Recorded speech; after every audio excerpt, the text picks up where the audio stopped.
رضا سے بوستا، کیوں نہ ہو کس پھول کی مدحت میں ومنقار ہے، کیوں نہ ہو کس پھول کی مدحت میں ومنقار ہے۔ الحمدللہ رب العالمین والصلاة والسلام علی سید المرسلین، اما بعد فاعوذ باللہ من الشیطان الرجیم، بسم اللہ الرحمن الرحیم۔ الصلاة والسلام علیک یا رسول اللہ وعلی آلک واصحابک یا حبیب اللہ، الصلاة والسلام علیک یا نبی اللہ وعلی آلک واصحابک یا نور اللہ۔ میٹھے میٹھے اسلامی بھائیوں اور مدنی چینل کے ناظرین، مدنی چینل کا سلسلہ نغمات رضا لے کر ایک بار پھر حاضر ہے۔ اعلیٰ حضرت کے بہت سارے کلام بڑے ہی نرالے، بڑے ہی انوکھے ہیں۔ کئی کلاموں میں اعلیٰ حضرت نے مدینہ منورہ جانے کی تمنا، مدینہ منورہ کی تڑپ ہمارے دلوں میں بڑھائی ہے، اور آج جو کلام ہم نے سننا ہے اعلیٰ حضرت نے اس میں ہمیں مدینے سے جدائی کا اگر موقع ملے تو انداز کیا ہونا چاہیے، کس تڑپ اور کس فکر کا مظاہرہ کیا ہے اس کلام میں اعلیٰ حضرت نے، اور کیا شاندار ہمیں ذہن دیا ہے، ہمیں عقل کے ناخن لینے کا بھی مشورہ دیا ہے، اور ہمیں بہت ساری سوچیں بھی عطا کی ہیں۔ کلام ہے، پھر کے گلی گلی تباہ، ٹھوکرے سب کی کھائے کیوں، دل کو جو عقل دے خدا، تیری گلی سے جائے کیوں۔ میٹھے میٹھے اسلامی بھائیوں، تباہ کہتے ہیں ویران کو، سب کی یعنی تمام لوگوں کی یہاں مراد یہ ہے۔ میٹھے میٹھے اسلامی بھائیوں، اس شعر کا مطلب کیا بنتا ہے؟ اعلیٰ حضرت یہ سمجھانا چاہتے ہیں کہ نبی پاک کے در کو چھوڑ کر دنیا بھر کی ٹھوکریں کیوں کھا رہے ہو، کیوں گلی گلی جا کر تباہ و برباد ہو رہے ہو، نبی پاک کے در پر پڑے رہو، پھر کے گلی گلی تباہ، ٹھوکریں سب کی کھائے کیوں، کیونکہ جو سرکار علیہ الصلوۃ والسلام کے در سے منہ موڑتا ہے پھر وہ تباہ و بربادی ہوتا ہے، پھر وہ گلی گلی جا کر خوار ہوتا ہے، جو دامن مصطفیٰ کو تھام لیتا ہے وہ کامیاب ہو جاتا ہے۔ تو اعلیٰ حضرت لکھتے ہیں، پھر کے گلی گلی تباہ، ٹھوکریں سب کی کھائے کیوں، دل کو جو عقل دے خدا، تیری گلی سے جائے کیوں، یعنی نبی پاک کے دامن کو چھوڑ کر کہاں جائیں، یہاں یہ بھی مراد ہو سکتی ہے۔ اور دوسرا عین مدینہ منورہ ہی کی بات ہے کہ مدینہ چھوڑ کر ہم کہاں جائیں، کیونکہ مدینے کے علاوہ جو ظاہر ہے، جو سچا عاشق رسول ہے وہ جانتا ہے کہ ٹھوکریں کھاتے پھرو گے ان کے در پر پڑ رہو۔ اعلیٰ حضرت لکھتے ہیں نا، ٹھوکریں کھاتے پھرو گے ان کے در پر پڑ رہو، قافلہ تو اے رضا اول گیا آخر گیا، تو بس مدینے پہنچ گئے تو کہیں اور مت جائیے وہاں، اور اگر وہاں سے جانا بھی پڑے تو کیفیات ایسی ہوں کہ بس دل و دماغ مدینے ہی میں رہے۔ اعلیٰ حضرت اپنے ہی ایک اور مقطع میں لکھتے ہیں نا، جان و دل ہوش و خرد سب تو مدینے پہنچے، تم نہیں چلتے رضا سارا تو سامان گیا۔ تو میٹھے میٹھے اسلامی بھائیو، یہ شعر پڑھنے سے پہلے میں ایک اور بات کی طرف توجہ دلانا چاہتا ہوں۔ دل کو جو عقل دے خدا، عقل تو لوگ کہتے ہیں دماغ میں ہوتی ہے، اعلیٰ حضرت دل کو عقل کی بات کیوں کر رہے ہیں؟ کیونکہ سچی بات یہ امام اہل سنت بات ہی دل سے کرتے ہیں، تذکرہ ہی دل کا کرتے ہیں، اور بڑی باریک بات ہے۔ ایک شاعر لکھتے ہیں نا، عقل والوں کے نصیبوں میں کہاں ذوق جنوں، عشق والے ہیں جو ہر چیز لٹا دیتے ہیں۔ تو بہت ساری باتیں دل سے سوچنے والی ہوتی ہیں، ہر چیز دماغ سے کیلکولیٹ کر کے چلنے والی نہیں ہوتی، اور جب بات در مصطفیٰ کی ہو، جب بات نبی پاک علیہ الصلوۃ والسلام پر کچھ قربان کرنے کی ہو تو پھر بات دل سے کی جاتی ہے۔ تو اعلیٰ حضرت دل کو جو عقل دے خدا، یا اللہ میرے دل کو وہ والی عقل دے دے کہ بس نبی پاک کے در پر پڑا رہے اور کہیں جانے کی بات نہ کرے۔ کیا بات ہے اعلیٰ حضرت کی، لکھتے ہیں، پھر کے گلی گلی تباہ، ٹھوکریں سب کی کھائے کیوں، دل کو جو عقل دے خدا، تیری گلی سے جائے کیوں۔ پھر کے گلی گلی تباہ،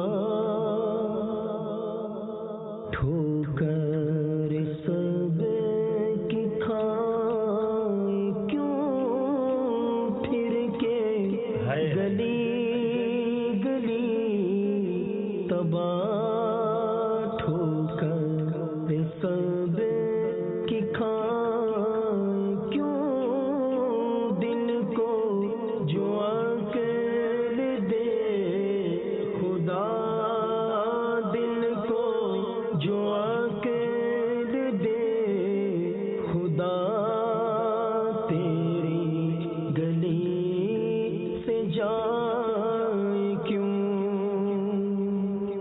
اگلا شعر ذرا سنیے، لکھتے ہیں، رخصت قافلہ کا شور غش سے ہمیں اٹھائے کیوں، سوتے ہیں ان کے سائے میں کوئی ہمیں جگائے کیوں۔ واقعی جب مدینہ منورہ سے قافلے کی رخصت کا وقت ہوتا ہے، کچھ لوگ تو سامان باندھ رہے ہوتے ہیں اور کچھ لوگوں کے دلوں پر قیامت کا منظر ہوتا ہے۔ یہ سامان کیوں باندھا جا رہا ہے؟ یہ تیاری کہاں کی جا رہی ہے؟ مدینہ چھوڑنے کی تیاری، آقا کا در چھوڑنے کی تیاری۔ ایسا شاعر لکھتے ہیں نا، طیبہ سے لوٹنا کسی عاشق سے پوچھئے، ایسا لگا کہ روح بدن سے نکل گئی۔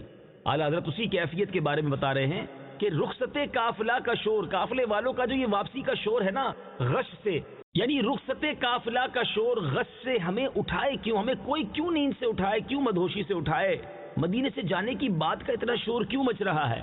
کہتے ہیں سوتے ہیں ان کے سائے میں، کوئی ہمیں جگائے کیوں؟ ہم تو چین کی نیند نبی پاک کے در پر سو رہے ہیں، آقا کے قدموں میں پہنچے ہیں تو ایسا محسوس ہو رہا ہے کہ ٹھکانے پر آ گئے ہیں۔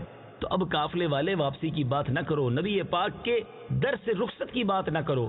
میں مشورہ بھی دوں گا مدنی چینل کے ناظرین سے، اللہ کریم آپ کو بار بار مدینہ منورہ کی حاضری عطا فرمائے، لیکن جب مدنی قافلے کی آپ کے سفر کے اختتامی وقت ہو تو یہ کلام ضرور وہاں پڑھیے گا، آنکھوں سے آنسو رکیں گے نہیں اور ایک کیفیت بن جائے گی، کیونکہ ایسا لگتا ہے کہ اعلیٰ حضرت نے بھی رخصت مدینہ کے وقت اس کلام کو لکھا۔ لکھتے ہیں رخصت قافلہ کا شور غش سے ہمیں اٹھائے کیوں، سوتے ہیں ان کے سائے میں کوئی ہمیں جگائے کیوں۔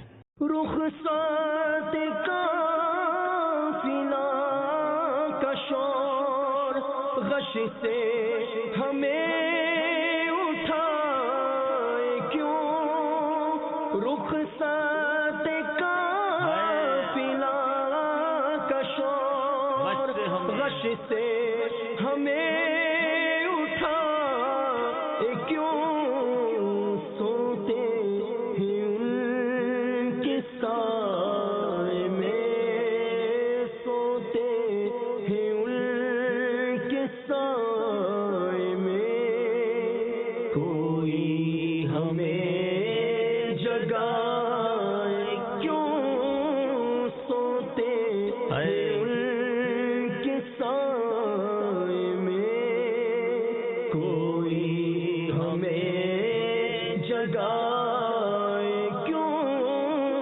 دل کو جو عقل دے خدا، دل کو جو عقل دے خدا، تیری گلی سے جائے کیوں۔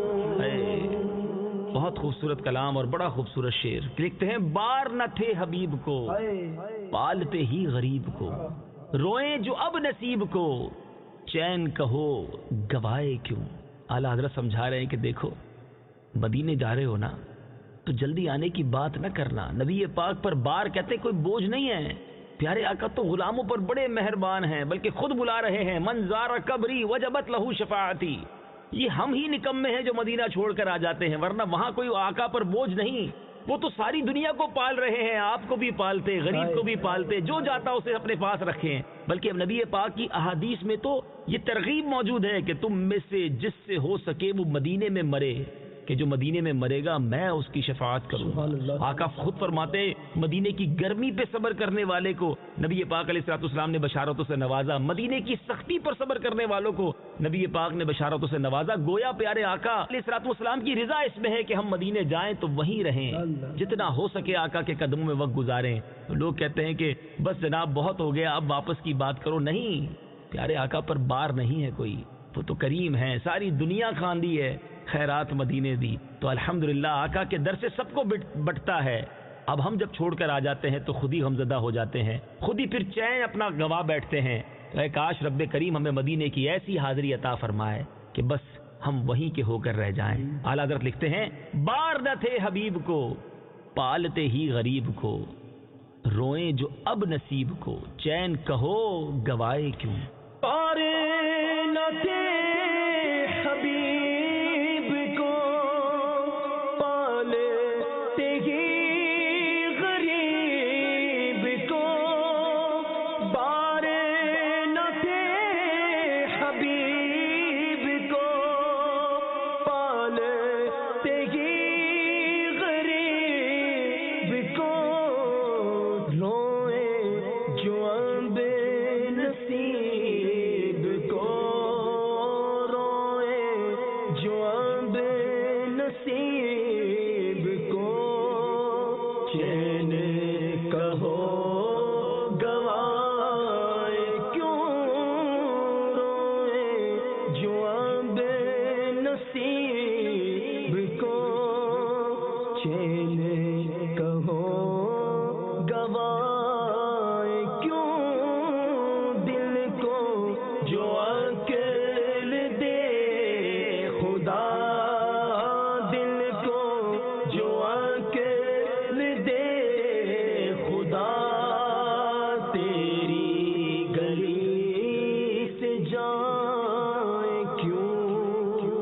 میٹھے میٹھے اسلامی بھائیوں، اس شعر میں ایک بڑی خوبصورت بات سمجھائی جا رہی ہے کہ دیکھو چین گوایا تم نے اپنے ہاتھ سے ہے، اب نصیبوں کو کیوں رو رہے ہو۔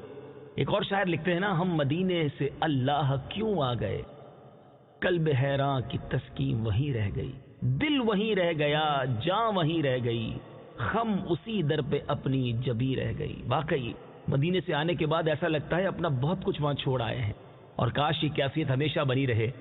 بہت خوبصورت شاعر ہیں، لکھتے ہیں نا، جان و دل چھوڑ آیا ہوں یہ کہہ کر اعظم، آ رہا ہوں میرا سامان مدینے میں رہے۔ اب ذرا اس شعر کو سنیے گا۔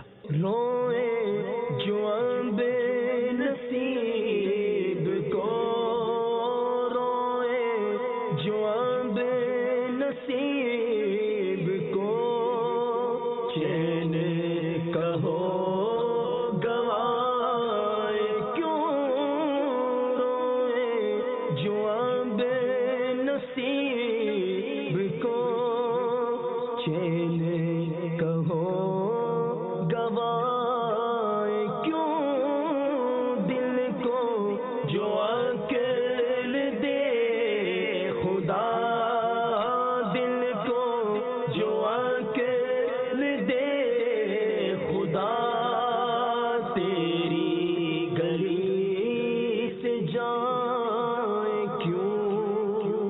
میٹھے میٹھے اسلامی بھائیوں، اب ذرا اگلا شعر سنیے گا۔ اعلیٰ حضرت لکھتے ہیں، یاد حضور کی قسم غفلت عیش ہے ستم، خوب ہیں قید غم میں ہم، کوئی ہمیں چھڑائے کیوں۔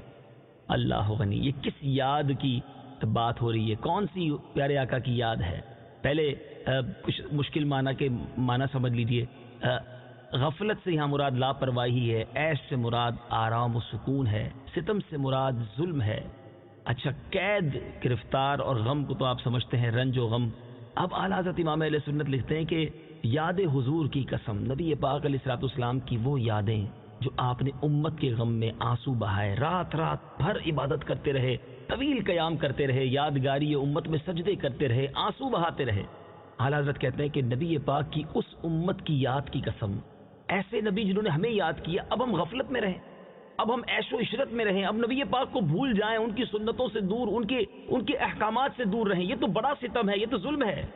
یاد حضور کی قسم غفلت عیش ہے ستم۔ پھر اعلیٰ حضرت لکھتے ہیں، خوب ہے قید غم میں ہم، کوئی ہمیں چھڑائے کیوں۔ اگر نبی پاک کی ہمیں بھی محبت کی قید مل جائے، پیارے آقا کے عشق کے ہم بھی قیدی بن جائے، تو پھر ہمیں چھٹنا نہیں ہے۔ ہم تو اس جال میں بندھے رہنا چاہتے ہیں، نبی پاک کے عشق میں قید رہنا چاہتے ہیں، کیونکہ یہ قید بھی بڑی نرالی ہے۔ اعلیٰ حضرت ایک جگہ لکھتے ہیں نا، اے عشق تیرے صدقے جلنے سے چھٹے سستے، جو آگ بجھا دے گی وہ آگ لگائی ہے۔ تو اللہ کریم ہمیں بھی نبی پاک کے عشق کا قیدی بنا دے، نبی پاک کو ہمیشہ یاد رکھنے والا بنائے، غفلت عیش میں ایسے نہ پڑ جائیں کہ پیارے آقا ہی کو بھول جائیں۔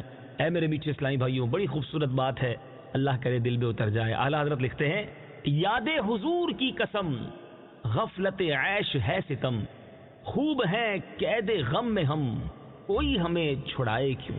یاد حضور کی قسم غفلت عیش ہے ستم، یاد حضور کی قسم غفلت عیش ہے ستم، خوب ہے قید غم میں ہم، ہاں خوب ہے قید غم میں ہم، کوئی ہمیں چھڑائے کیوں، خوب ہے قید غم میں ہم، کوئی ہمیں چھڑائے کیوں، دل کو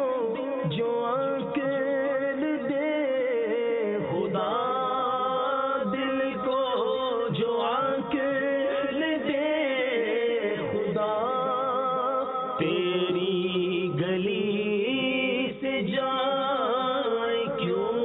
سبحان اللہ، سبحان اللہ۔ اگلا شعر سبحان اللہ نبی پاک کی شان کریمی کو یاد دلاتا ہے۔ لکھتے ہیں، دیکھ کے حضرت غنی پھیل پڑے فقیر بھی، چھائی ہے اب تو چھاؤنی، حشر ہی آ نہ جائے کیوں. ذرا مشکل الفاظ کے پہلے معنی سمجھ لیں. حضرت یعنی بزرگ، غنی مانے مالدار. چھاونی یہ اس سے مراد جو ہے وہ کیمپ بھی ہوتا ہے اور چھپڑ لگا کر کوئی بیٹھ جائے، ایک اپنا ٹھکانہ بنا لے، اس کو بھی چھاونی کہتے ہیں. اب اعلیٰ حضرت حشر کہتے ہیں قیامت کو. امام عشق و محبت اعلیٰ حضرت کا کچھ اس طرح کا یوں سمجھیے کہ شعر کا مطلب بنتا ہے کہ نبی پاک کا جود و سخا، فضل و عطا دیکھ کر منگتے دنیا بھر سے نبی پاک کے قدموں میں حاضر ہوتے ہیں، اور کچھ تو ایسے جمع ہو جاتے ہیں اور ایسے لگتا ہے جیسے انہوں نے یہیں ڈیرے لگا لیے ہیں، یہیں اپنا ٹھکانہ بنا لیا، چھاونی بنا لی اور ایسا ڈیرا لگایا ہے کہ اب قیامت ہی کیوں نہ آ جائے، ہم نے یہاں سے اٹھ کر نہیں جانا. شاعر لکھتا ہے نا، اب تیرا منگتا نہ در بدر جائے، تیری دہلیز پر ہی مر جائے، بس اب کہیں نہیں جانا. ایک اور جگہ اعلیٰ حضرت ہی لکھتے ہیں، ہم سے فقیر بھی اب پھیری کو اٹھتے ہوں گے، اب تو غنی کے در پر بستر جما دیے ہیں. اے میرے بیچے اسلامی بھائیوں، اب اس شعر کو ذرا سمجھیے گا کہ نبی پاک کے در کی عطائیں وہ ہے کہ بس فقیروں نے ڈیرے ڈال لیے ہیں، اب قیامت آتی ہے تو آ جائے، ہم نے اٹھ کر کہیں نہیں جانا. سبحان اللہ. اعلیٰ حضرت لکھتے ہیں، دیکھ کے حضرت غنی پھیل پڑے فقیر بھی، چھائی ہے اب تو چھاونی حشر ہی آ نہ جائے کیوں.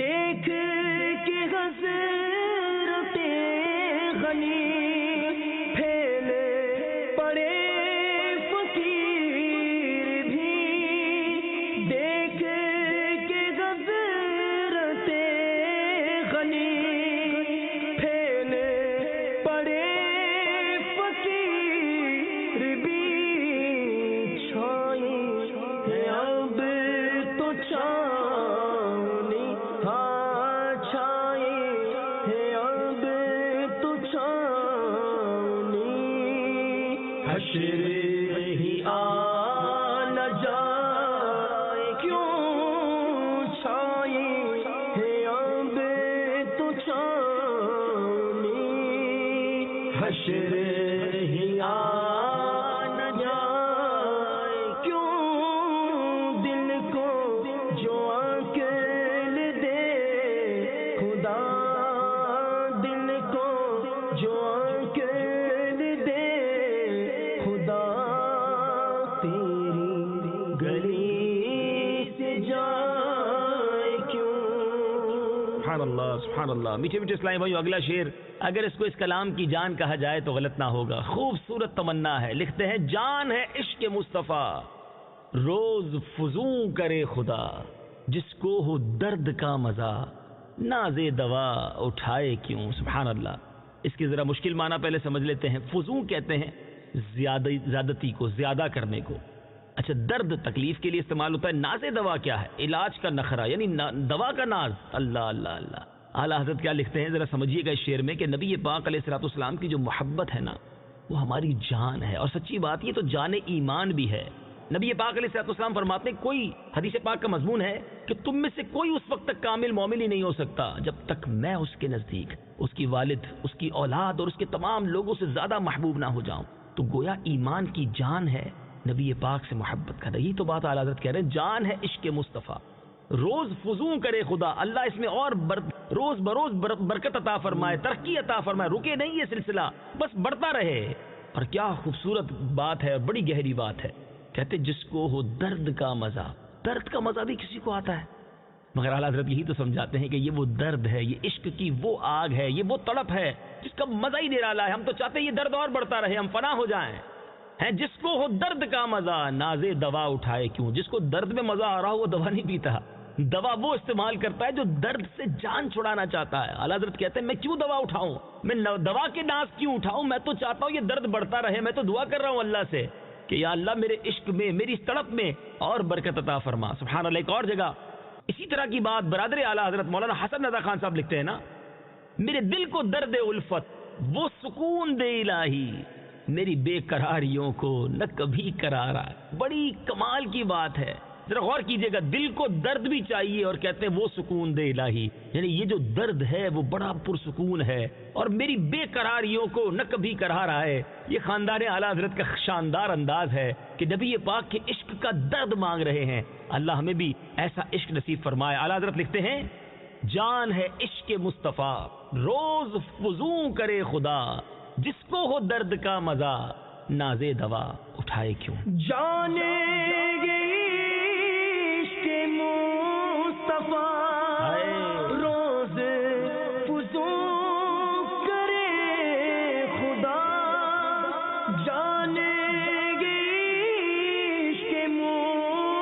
وفا روز وضو کرے، روز وضو کرے، خدا جس کو درد کا مزہ، جس کو درد کا مزہ، نازے دوا اٹھائے کیوں، جس کو ہو درد کا مزہ، جس کو ہو درد کا مزہ، نازے دوا اٹھائے کیوں، دل کو جو عقل دے خدا، دل کو جو عقل دے خدا،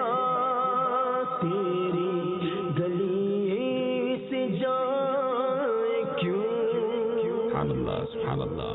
اعلیٰ حضرت اب اپنے غم کی کیفیت بہار سے کہہ رہے ہیں۔ اللہ کہتے ہیں ہم تو ہیں آپ دل فگار، غم میں ہنسی ہے ناگوار، چھیڑ کے گل کو نو بہار، خون ہمیں رلائے کیوں۔ یہاں پہلے کچھ مشکل الفاظ کے معنی سمجھ لیں۔ آپ یعنی خود ہی، دل فگار یعنی زخمی دل، ناگوار یعنی نامناسب، نو بہار یعنی موسم بہار، یعنی اعلیٰ حضرت موسم بہار سے کہتے ہیں کہ اے موسم بہار، ہم تو پہلے ہی نبی پاک علیہ الصلوۃ والسلام کے ہجر و فراق میں دل زخمی کیے بیٹھے ہیں، اور ہم جب دل غمگین ہونا تو اس غمگینی کی حالت میں ہنسی مذاق اچھا نہیں لگتا، تو اے موسم بہار کیوں پھولوں کو چھیڑ کر ہمارے غم کو مزید اضافہ کر رہا ہے، ہمیں خون کے آنسو رلا رہا ہے کہ ابھی تو نبی کی یاد تڑپا رہی ہے، اور بہار کا موسم آتا ہے تو گویا پھول مسکرانے لگتے ہیں۔ تو اعلیٰ حضرت کہتے ہیں کہ یہ مسکرانے کا وقت نہیں ہے، تم نئے نئے پھولوں کو یوں سمجھو کہ موسم بہار چھیڑ کر خوشی کا سما پیدا کر رہے ہو، لیکن میرا دل تو خون کے آنسو رو رہا ہے، کیونکہ فراق مدینہ میں نبی پاک کے غم میں تڑپ رہا ہوں۔ یہ عجیب کیفیت ہے کہ کہیں تو اعلیٰ حضرت پھولوں کو دیکھ کر بھی نبی پاک کی یاد میں گم ہو جاتے ہیں کہ انہی کی بو مایا سمن ہے، انہی کا جلوہ چمن چمن ہے، انہی سے گلشن مہک رہے ہیں، انہی کی رنگت گلاب میں ہے۔ اور کبھی کیفیت ایسی ہوتی ہے کہ بہار سے کہتے ہیں ہم تو ہیں آپ دل فگار، غم میں ہنسی ہے ناگوار، چھیڑ کے گل کو نو بہار، خون ہمیں رلائے کیوں۔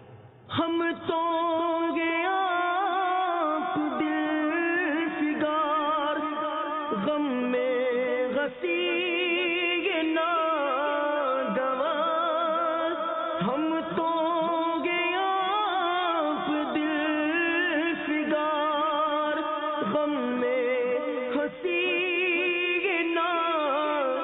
ناگوار، چھیڑ کے گل کو نو بہار، چھیڑ کے گل کو نو بہار، خون ہمیں رلائے کیوں، چھیڑ کے گل کو نو بہار، خون ہمیں رلائے کیوں، دل کو جو عقل دے خدا، دل کو جو عقل دے خدا، تیری گلی سے جائے کیوں۔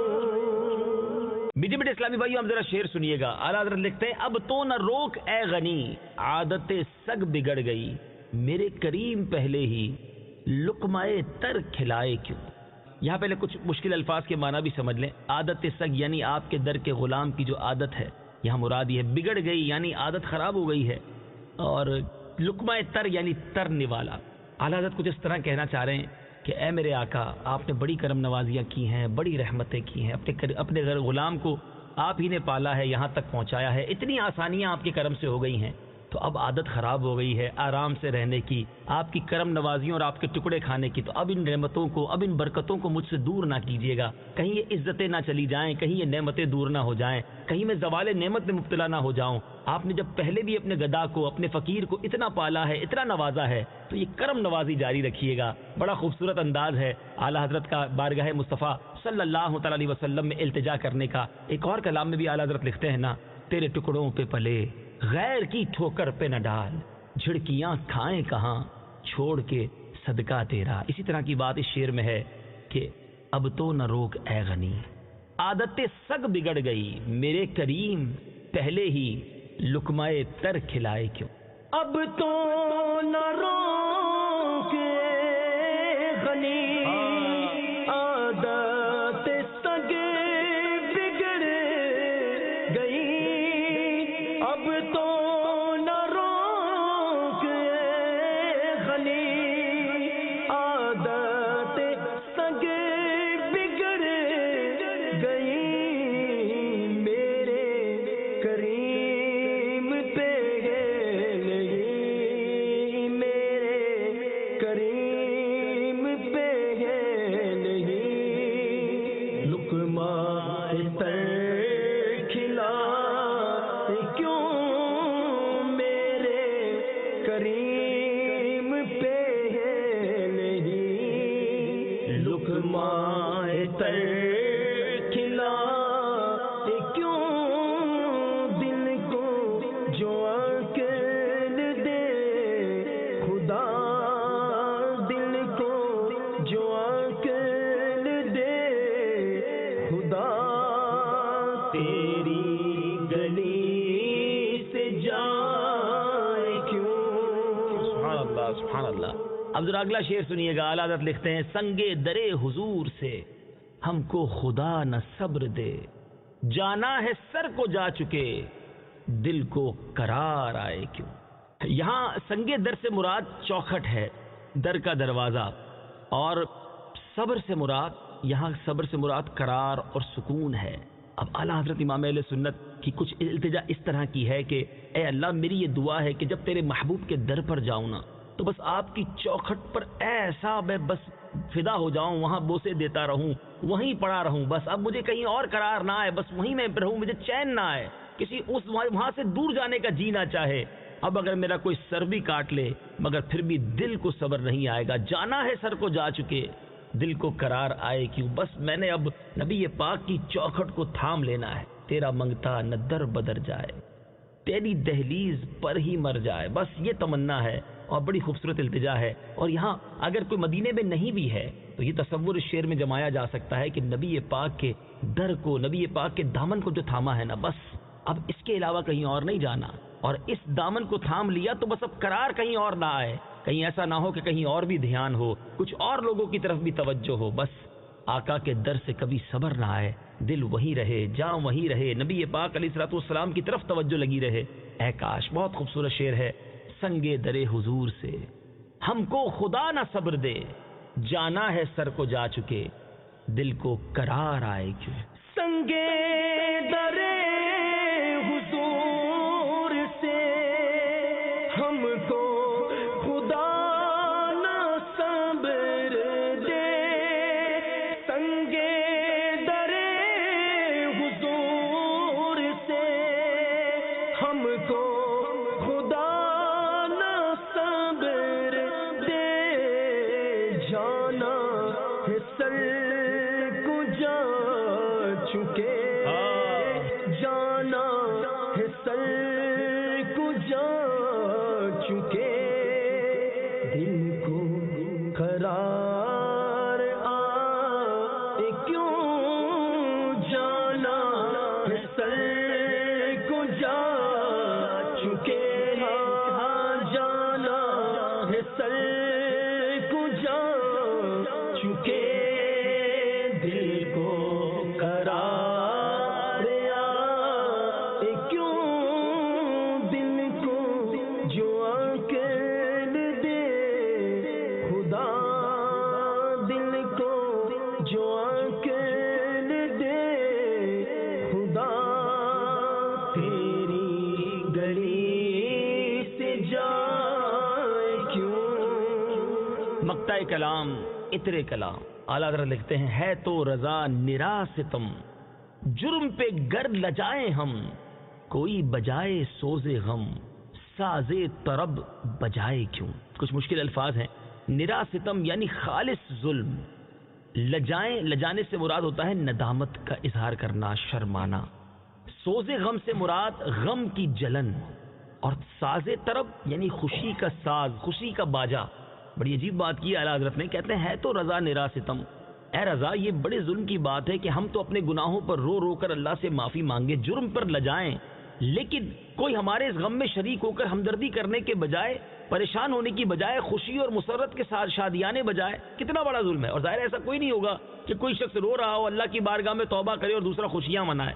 تو جب تم یہ سمجھتے ہو کہ یہ بڑا ظلم ہے کہ کوئی ایسا کرے، تو جب تم نبی پاک علیہ الصلوۃ والسلام کے دربار میں آقا علیہ الصلوۃ والسلام کی بارگاہ میں حاضری دے کر اللہ کی بارگاہ میں گناہوں سے توبہ کرو گے، تو نبی پاک کو یہ کب گوارا ہوگا کہ ہمیں عذاب دیا جائے. یقیناً وہ بھی ہمارے غم میں شریک ہو کر رب کی بارگاہ میں ہماری سفارش کریں گے اور اپنے ساتھ ہمیں بھی جنت میں لے کر جائیں گے. بڑا خوبصورت انداز ہے کہ جب دنیا میں کوئی ہم روئیں تو غم زدہ ہوتا ہے، خوشی نہیں کرتا. تو نبی پاک کو یہ کب گوارا ہوگا کہ ہم جب اللہ کی بارگاہ میں توبہ کریں اور ہماری توبہ قبول نہ ہو اور ہمیں جہنم میں ڈال دیا جائے. شیطان خوش ہوگا نا.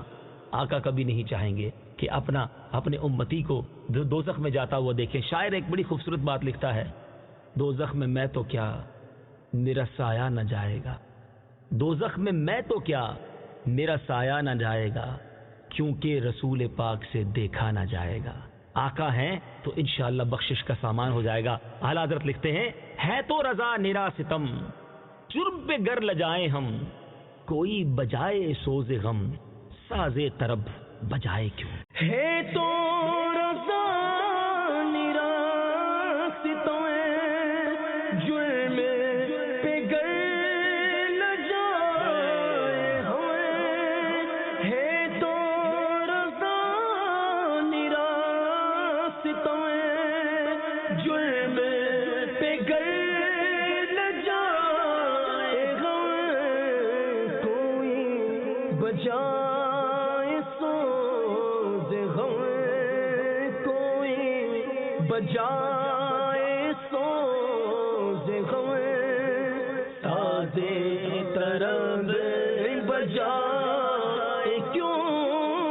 کوئی بجائے سوز غم، ساز طرب بجائے کیوں.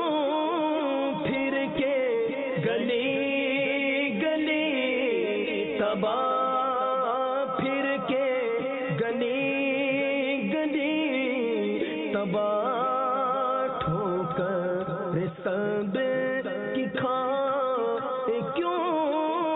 دل کو جو عقل دے خدا، دل کو جو عقل دے خدا، تیری گلی سے جائیں کیوں ہم تو تیری گلی سے جائیں کیوں.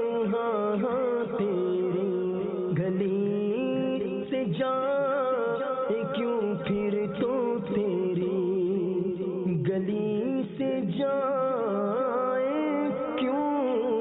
سبحان اللہ سبحان اللہ. اے کاش اس کلام کے صدقے ہمیں مدینہ پاک کی جلدی جلدی بعد اب حاضری بھی نصیب ہو، اور پھر تیری گلی سے جائے کیوں، پھر وہیں رہیں، آقا کے قدموں کی برکتیں لوٹتے رہیں. کلام رضا سنتے رہیے، مدنی چینل دیکھتے رہیے. عشق رسول کے جام بھر بھر کر مدنی چینل ہم سب کے گھروں تک پہنچا رہا ہے. اگلے سلسلے میں ایک اور کلام رضا لے کر حاضر ہوں گے.